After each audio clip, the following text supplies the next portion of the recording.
Hello and welcome to Guiding Assets, the flagship investment podcast for CFA Institute.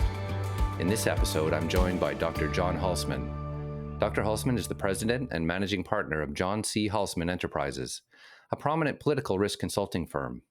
His work has taken him around the world and into some interesting rooms over the years. I won't go through all of the impressive details, but a few highlights are that he has served as a fellow for the Center for Strategic and International Studies, the Heritage Foundation, the world's largest think tank, and is a life member of Washington's U.S. Council on Foreign Relations. A prolific writer, Dr. Hulsman has authored or co-authored 14 books and over 1,000 articles, including regular columns for newspapers in London, Riyadh, D.C., Rome, and New Delhi. He's also an active speaker for governments and corporations around the world, including CFA Institute's Alpha Summit EMEA 2022 earlier this year. Amid all of this, John has made a name for himself as the preeminent predictor of global geopolitical risks in our new multipolar era. He correctly called the Brexit referendum, the presidency, House, and Senate races for the 2020 U.S. election, the coming of what he calls the Sino-American Cold War, as well as correctly calling 18 of his firm's past 20 major political risk predictions. So clearly, for those looking for an informed view of what has, is, and may happen in Ukraine, you, John, are the man for the job. So thanks for joining us and welcome. I understand you're at home this evening in Milan.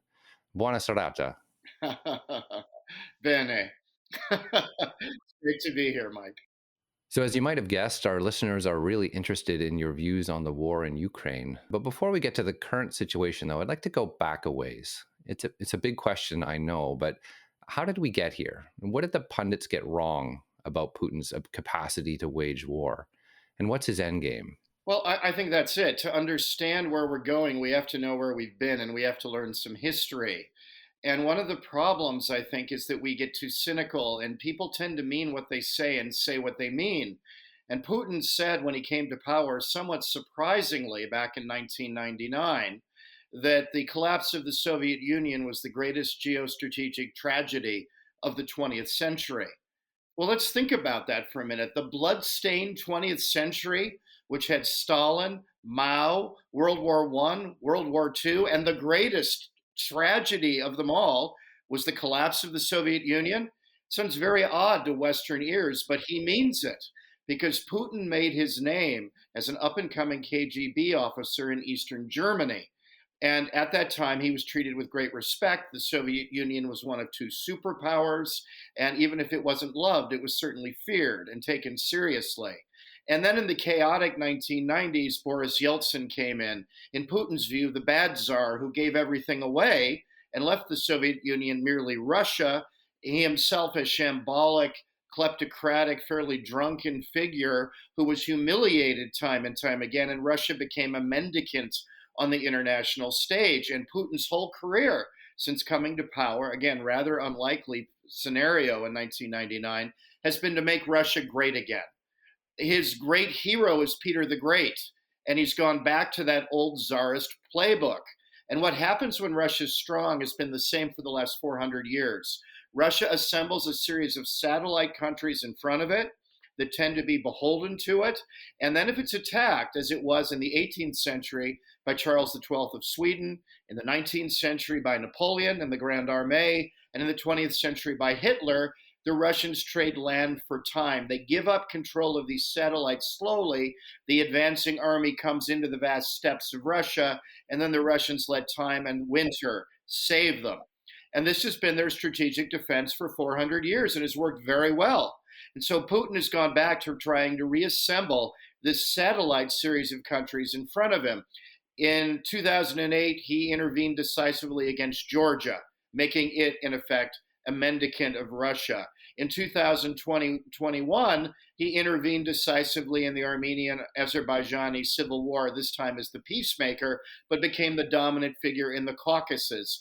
In 2015, he intervened in the blood-soaked Syrian civil war, regaining the Russian naval base at Tartus. He's regained Russian control of the Balkans. And last year, he regained control of Belarus when its own people were about to throw out their dictator, Alexander Lukashenko. So he's painstakingly been at this now for 20 years without anybody watching. But if you look at a map, none of this works without the jewel in the crown, Ukraine as a pro-Russian country. And since Zelensky has come to power in the Maidan Revolution of 2014, it's been a pro-Western country. He has to tip this domino up to finish what he sees as his life's work. This isn't the beginning of something with Putin. It's the end of something. We've just missed the signs.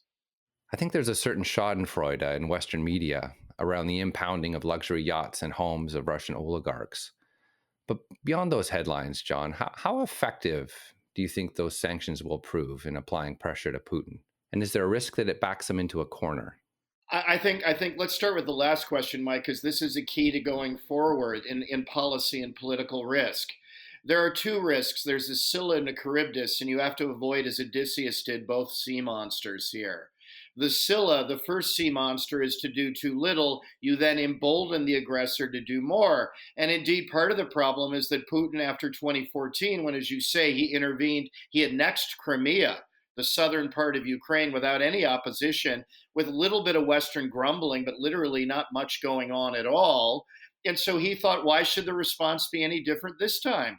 The Europeans are still dependent on Russian natural gas as they were last time. Why should anything be different this time? And so this has been a confusing signal because we did too little last time. It's led to misunderstandings and brinksmanship this time. But then the other danger, the Charybdis, the other sea monster, is that if we are too effective, we're dealing with a country with nuclear weapons. And the ultimate goal since Jack Kennedy and the Cuban Missile Crisis is that two nuclear armed powers never directly confront each other. Yes, they fight proxy wars. The Russians armed the North Vietnamese to the hilt during the Vietnam War. The United States armed the Mujahideen to the hilt during the Afghan War. There are client states like Cuba that drive the United States crazy, and the United States has been involved in Eastern Europe for a long time, and that's fine. But you avoid directly confronting one another. And this has been, in effect, the rules of the game since Jack Kennedy and Nikita Khrushchev saw off the greatest single danger to the mankind probably ever. As Kennedy said to Bobby at the time, his brother, there's about a 1 in 3 chance we get this wrong. And nobody wants the odds ever being remotely close to that again. And so the goal for the Biden administration has been to put sanctions on, to make Putin suffer for his act of aggression, to show him that we are serious about this, without so backing him into a corner that you ruin these rules of the game, which have seen the world not have a nuclear attack throughout the last 75 years. And so these are the two sea monsters to avoid. And so that second question you ask, I think, is the key one. The sanctions have been remarkably effective. Yes. I mean, I was talking to a number of my banker clients, and this has been the problem. We've lived in an era of globalization with an economics first view of the world. We're now living in a different era. A new era is dawning where geopolitics is equal, if not more important. And he said to me, oh, they're never going to mess with the oligarchs. There's too much skin in the game through investments they have in London, amongst other places, and they'll say some things, but nothing will happen. And I said, you're absolutely wrong. This is a fundamental sea change. And these sanctions put upon Russia, for instance, that Russian companies are kicked out of the SWIFT system, means that it's very hard now for the Russians to trade with the West. Nobody thought there'd be this level of sanction. These are the most significant sanctions put in place since World War I. That's really the comparison. When Britain and Germany and the Americans outside did this, it's really been since the Kaiser, since we've seen anything like that. And that has taken Putin aback. Another great example, and maybe the fundamental one, the Russians have a very able central bank, and they've amassed a war chest of $600 billion around the world in terms of foreign exchange reserves. The G7 have managed to freeze $300 billion of this dollars immediately. They've halved the Russian national reserves by freezing this. Nobody thought they would do this, including probably most of the members of the G7. And so these sanctions have limited the amount of time that Russia can actually make war on Ukraine. The estimate is now about 2 to 3 years, but that's different than 5 or 6 years by a lot. So these sanctions are real, and they're sticking, and they're hurting the Russians a great deal. Yes. This conflict has shone a bright spotlight on Europe's dependence on Russian oil and gas. How are states pivoting now to invest in energy independence? And what are the implications for energy independence outside the region? I think it's part of a bigger subset of the death of the era of globalization. I think if you look at the world, I think this is very helpful for investors. And one of the things my firm does, and I think why our call rate is so good, is that we have a very historical approach, that all my senior guys have backgrounds in history. We are not theoretical political scientists. We look at people's lives as they've actually lived them. The practicality of looking at people for the last 3,000 years. What have they done right? What have they done wrong? How do we behave remarkably heroically? How do we behave remarkably stupidly? All these things go together and that work best when you look at actual life as it's been lived. And I think that's a key advantage that the firm actually brings to the table. And one of these things is now this era of scrambling. If you look at the world in eras between 1991 and the end of the Cold War and now, you have a discernible era of globalization. And what does that mean? One, there's one supply chain basically around the world. The just-in-time manufacturing is the key. Doing things at the last minute, not caring at all about political risk, not caring, Mike, as you mentioned, about things like security of supply, not really worrying about that, worrying about what's the cheapest thing, what's the economically most rational thing. It was the era of the banker. It was the era of the big bank. It was the era of trade. And these things still are incredibly important. But from being the overwhelming importance, they're now one of three: geopolitics, politics, and economics are now roughly equal in importance. And then we've seen the problem with the German approach. If you only care about buying what's cheapest, which is Russian natural gas, it's closest. Gas is a heavy product. Moving it costs money, takes time. And so, in theory, if all politics is equal, meaning no politics matters, you'd buy the closest one. Of course you would. The problem is politics matters, as we've seen that. And if you have a regime that wants to upend the existing world order, then you're going to have a very different era. We see the breakdown between the United States and China. Nobody's going to do away with this one global supply chain, but they're going to hedge. There's going to be more regionalization. There's going to be more onshoring. There's going to be more worrying about security of supply. Suddenly, Americans worry about where their natural earth products come from. Nobody cared about this before. Nobody cared about where their computer chips come from. Now we realize, good golly, most of them come from Taiwan. Most rare earths come from China. Most pharmaceuticals that we needed during COVID come from China. And this made people very nervous that the rare earths come from China, that the silicon reality of high tech is all vested in Taiwan, an area of great contest between China and the United States for both sides. Insecurities on both sides there. And so all these things are changing the era. Yes, we're still going to have this one supply chain, but energy is part of this bigger argument. We're now going to do more onshoring, more regionalization, because in the EU, the Italians trust the Germans in the long run to be democratic, pro-Italian. They don't need to worry about that, so they'll buy more there. The United States trusts Canada and Mexico in NAFTA to be relatively pro-American. They don't need to worry about them being like China or Russia and trying to upend the global order.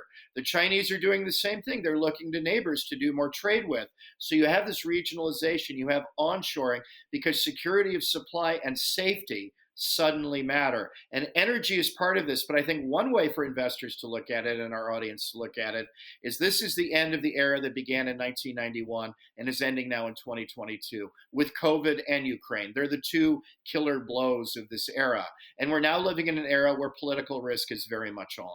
So, looking forward, John, I wonder if you could take us through the highest probability military scenarios that might play out and what the risks are you see to those scenarios.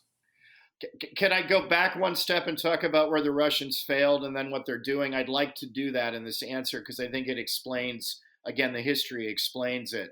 The Russians thought they'd take Kiev in 2 days and they'd take Ukraine, which is an immense country larger than France, in 2 weeks, meaning they'd kick in the door and there'd be no problem.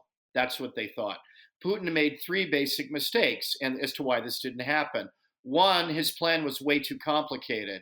The Russians haven't done a three-pronged military assault. And let's remember that they came down from Belarus from the north. They came from the Donbass, the Russian-speaking eastern provinces that they've held since 2014. They headed out from there from what amounts to the east, and they came up from Crimea from the south. A three-pronged assault a blitzkrieg in essence. And this only works if those three different areas move together in unison. Then it's a devastating approach. As we saw in World War II, it works very well. However, they quickly bogged down into three very different wars. In the North, they were stopped, absolutely stopped. In the East, they made slow but steady progress, but unremarkable.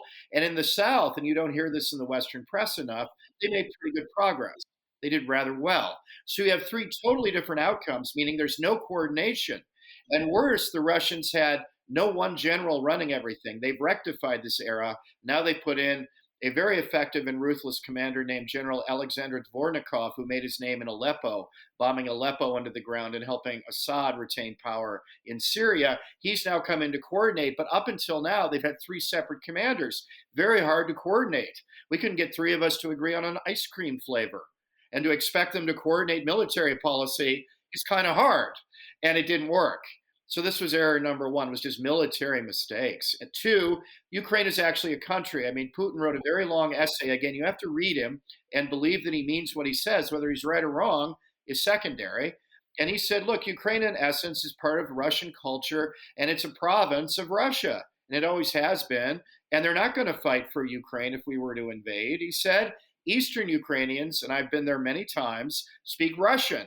Western Ukrainians speak Ukrainian. And if you look at a division politically, they vote for different political parties. It was not an unreasonable view of Putin. Eastern Ukrainians tend to vote for the more pro-Russian party. Western Ukrainians tend to vote for more pro-Western, pro-EU parties. And this has been the stance since 1991. So Putin not unreasonably thought, it's not a real country, and at least half of it's going to support me, so I can kick the door in. Well, Alexander, they didn't reckon on President Zelensky doing a pretty good Winston Churchill impersonation. When asked to leave, he says, I don't need a ride, I need ammunition. And everybody's going to be quoting this for the rest of history. And he has forged a nation unwittingly, and this is life. I worked in Washington in the line of Deep Throat, in All the President's Men, is my takeaway from studying political risk. These aren't very bright guys, and things got out of control. I mean, that explains more to me than does this idea of Oliver Stone, that very wise, very wicked people move strings around and things happen. That's not the case. The play isn't Macbeth, it's Hamlet. It's well-meaning guys making mistakes that explain the world. And Putin just got it wrong. Ukrainians are willing to fight, and Zelensky is forging a nation in this conflict. They're not only fighting, they're fighting effectively and heroically. Putin didn't count on that.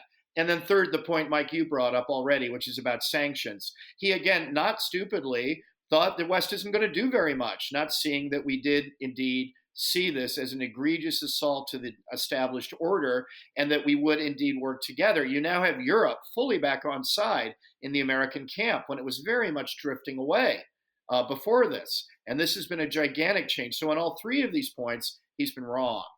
And so he's regrouped. He's learned his lesson. And so now the plan has evolved. He still wants, as we said, strategic depth. That's still the name of the game, but he's going about it differently. He's going to go, and anybody, please do look at a map after this. I look at one of Ukraine almost every day. I've been there 5 or 6 times and spent several months there. And so I know most of the big cities, but I have to admit, I'm on my hands and knees trying to figure out the names of the villages every morning for work. And it's very important to see the contiguity of what Putin's doing. Rostov-on-Don is the last big city in Russia nearest Ukraine, and you can resupply your army from there. So suddenly he has no logistics problems. And logistics have been the bugbear of the Russian army since World War II. They're not very good at logistics traditionally. They're very good at artillery. They're very good at tanks. They're very good at heavy armor. They're not very good at supplying these folks. And so now he's made that easier. You supply them directly from Russia. It's a simple plan, which the Russians are good at. Think Marshal Zhukov, straightforward. One-pronged assault, not a three-pronged assault. They're going from the Donbass in the east, trying to take Mariupol, hook up through the Sea of Azov, and have the people from Crimea come the other way, thereby making a land bridge that goes from Rostov through the Donbass, through Mariupol to Crimea. Then if that goes well, all things God willing from his point of view, you then go to Odessa and then perhaps even into Transnistria, which is the little sliver of Moldova that's Russian speaking. And if you look at a map, that is contiguous. That is all joined up territory. And you have what Putin calls Novorossiya, New Russia. You have an area of all Russian speaking people who are all part, in his mind, of Russian culture that he can defend.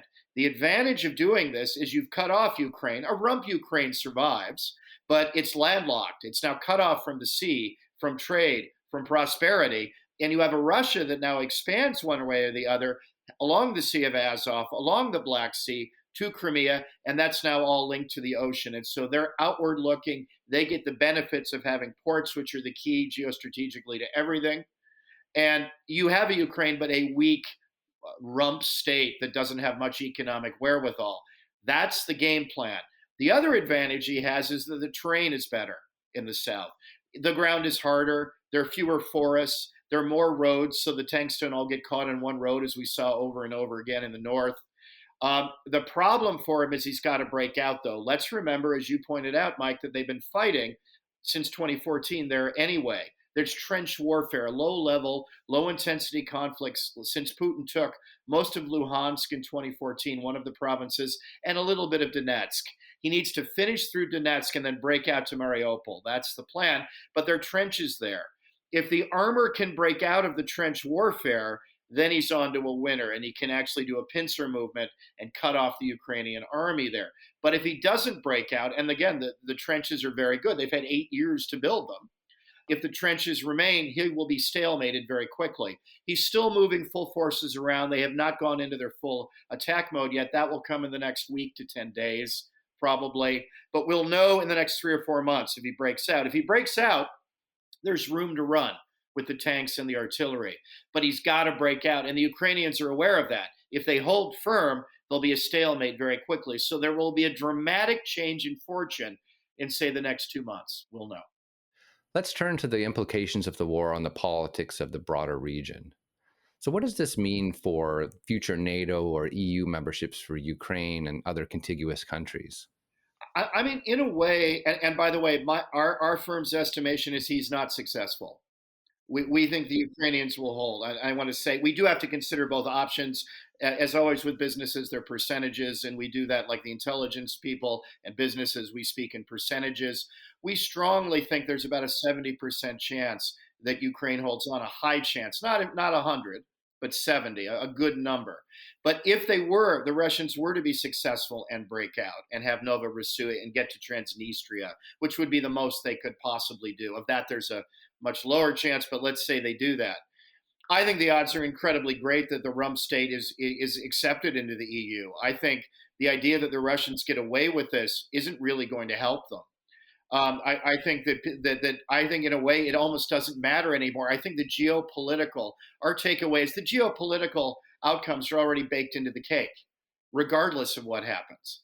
If the Russians win, Ukraine will still get into the EU probably in the next 5 years. If the Russians lose because they've been successful, the EU will still probably take them in the next 5 years. We don't think the war, like all wars, has huge implications, but I think they're already out there.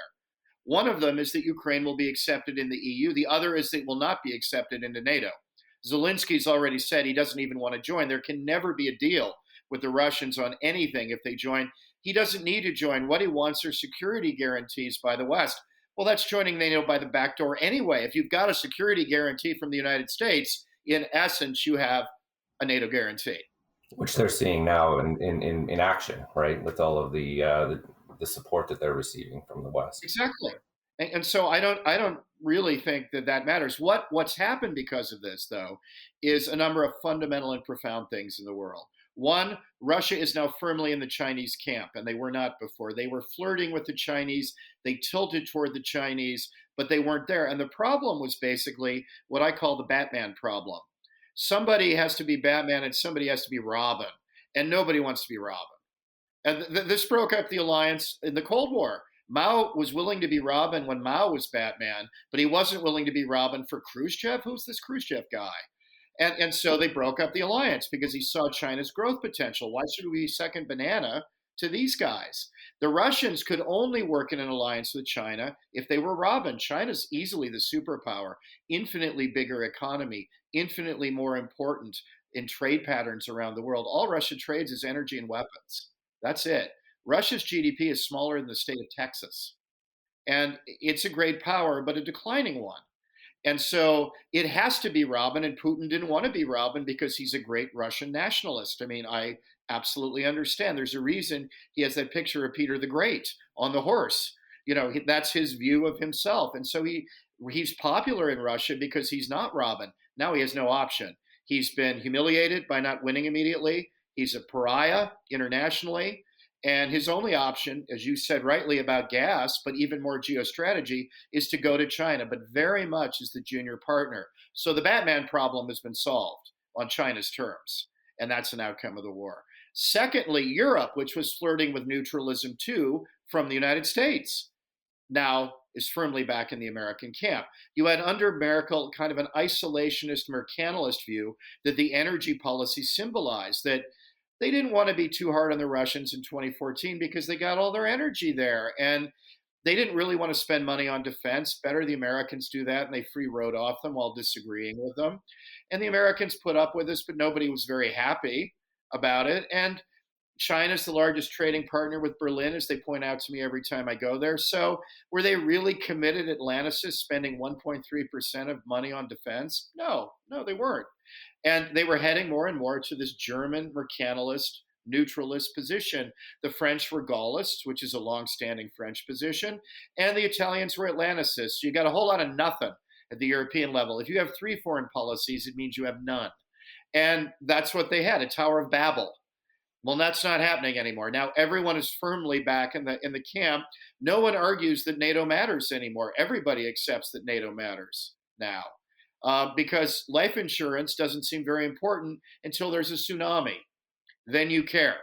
So I think the rules, certainly on the NATO end, are clear. Less clear is what happens in the Donbass.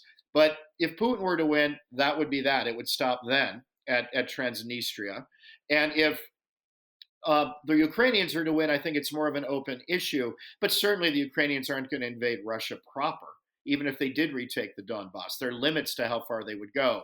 And those geographical limits are when we get to peace and both sides say, well, I'm unhappy, but let's cut a deal. The idea that they're going to end it now, though, this is just wishful thinking. They both think they can win. And until one or the other thinks they've lost, you don't have a deal. Our final question is a two-parter. So I wonder if you could tell us, what was your first job in the industry? And if you could go back and take yourself for coffee on your first day, what key piece of advice would you offer yourself? Those are great questions. I love the last one. I'm going to save that. That's a great question. I mean, I started out as most people did because there wasn't a political risk profession per se. There was Kissinger Associates, which was quite niche, and there was the Economist Intelligence Unit, which is very good on macro, but less interested then on geopolitics and politics. It does more of that now. But back then it was niche and that it was macro, and Kissinger was just the rock star Rolodex. I mean, that he knew everyone and the people around him knew everyone and all, and that was it. And I started out, as most guys do who do what I do, in think tanks. That I worked in think tanks in America, and I uniquely in America, which I think helped me a lot. I worked for the left, the right, and the center in America, which you can't do anymore. I worked, as you mentioned, for CSIS, the Strategic Center there, with people like Dr. Brzezinski on the center left, the old tough Truman Democrats. I'm a life member of the Council on Foreign Relations, a made man in mafia terms as a life member there, and that's a centrist organization certainly. And then I worked on the right in Heritage, which is the biggest think tank in the world, quite right wing, whereas I was their kind of Eisenhower Republican. I was their last left leaning internationalist, old Eisenhower Republican, which, because I did Europe, worked fine for everybody. And actually, I learned an awful lot there and enjoyed that. But I had real doubts about the Iraq war working, which turned out to be true. And I wrote a book with a guy on the left called Anatol Lieven called Ethical Realism, saying, I thought the neoconservative invasion of Iraq not only was going to fail, which turned out to be in political risk terms right, but that they weren't conservatives. They were Robespierreists. They wanted to have world revolution. And that's not what conservatives want ever. Conservatives are Burkean. They don't want world revolution. It's the last thing they want. And so I was very suspicious of the reasoning for the war. And this, of course, drove a lot of people at Heritage crazy that I didn't just go along with President Bush. And I was martyred. The New Republic, not my magazine of choice, it's on the left, wrote a lovely article about my martyrdom. in essence saying, if the last Eisenhower Republican is out, who are we ever going to work with? Was their point. And this got read everywhere. And suddenly I was a cause celebre as a Republican who resigned over the war. And in Europe, I was every European's favorite. I didn't have to buy a drink in a bar for 15 years because you're the kind of Republican we like. And I'm like, yeah, I'm the only one, but thanks. And I got a job at the German Council on Foreign Relations on no time because I had to go somewhere and do something. And European think tanks are less policy driven than in America, less involved in the day-to-day governing of the country, much more academic. And it was a very nice perch, but I was bored. And so, being a good Thatcherite, I said, well, I think I know more than these old men have gotten us into Iraq. Why don't I prove it in the market? Why don't I start a risk firm, see how it does? And if I fail, I still have this great job here in Germany working at a NGO and, working for, a very nice, very, very well respected think tank. And I started in 2006 with some friends, and we've gone on from triumph to triumph and triumph, and it's the best thing that I ever did. I felt like Peter Gabriel leaving Heritage. I'm leaving Genesis, and suddenly I have all these songs I want to do, that I've been waiting to do. And I had years where I had all this material that I just hadn't been able to do. And so that was a wonderfully fertile time for me, and we've really ridden that wave ever since. And so that's kind of my background. What would I ask myself? And that is a great, great question.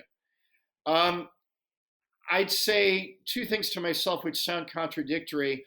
And I'm going to quote F. Scott Fitzgerald and say, the mark of genius is to hold two contradictory opinions and not be bothered, not be troubled by that. I don't know that I'm a genius, but I certainly hold two contradictory opinions. And they are, I would be both braver. I would have done that sooner. I would have worked for myself sooner. There isn't enough good political risk analysis out there. There are plenty of great firms. I love working with CFA, and I've met them. There are plenty of great firms that we work with who want to get it right, who know that political risk matters and want to get it right. Find them, work with them, and you're going to have a great and creative life. I love the private sector because if you're right, they'll invite you back and pay you more. And if you're wrong, they won't. I hate the public sector because some of the neocons are still around, despite Iraq, despite Afghanistan, despite being wrong about literally everything. They're still talking about Ukraine. And I think that's terrible in a republic when you're that wrong and there's no penalty paid for being wrong. I love the private sector because if you're right, they'll pay you more, they'll listen, they'll invite you back, you'll have a relationship with them. And if they're wrong, they won't, quite rightly so. So I would be braver earlier, even than I was. What I also would do would be to say, brash as you are, you can learn from being wrong. Our call record is about 80%, which is the best in the business. And I love that. But you have to be honest about being wrong. And the younger version of me, like everyone in Washington, thinks that being wrong means that you're human, and being human means you're somehow weak and not worth anything. Own up to your mistakes. Learn from your mistakes. Admit to people that you're wrong. And it's like baseball. The best baseball team's still going to lose 40 games every major league season, and it's some pretty awful teams. So you're the Dodgers. You still could lose to nobody. My Cleveland Guardians you could lose to. But you're going to win most of the games and probably win the World Series. It's not random. The best teams win the most games and tend to win the World Series. But you're going to lose 40. Learn from losing. Learn from when you're wrong. Be honest about being wrong, and people are going to find you an attractive human being because you admit you're very good at what you do, but you're fallible. Learn from that 20%, admit that. And that's a very grown-up thing to do that I don't think my younger self ever got quite right. But that is a fantastic question. I would be very stern with my younger self. Thank you so much for sharing your insights with us today, John. You've given us a really fascinating look into the motivations behind this conflict and a possible set of paths forward. Well, let me just say, Mike, I literally was thinking of Salisbury Hill, the great song he wrote when he left the band as I walked out of Heritage. It literally came into my head as I walked out the door. And it was one of the greatest moments of my life. It's been a real pleasure. We've been speaking today with Dr. John C. Hulsman, speaker, author, prognosticator, advisor, and president and managing partner of John C. Hulsman Enterprises. I'm Mike Wahlberg, and this has been Guiding Assets.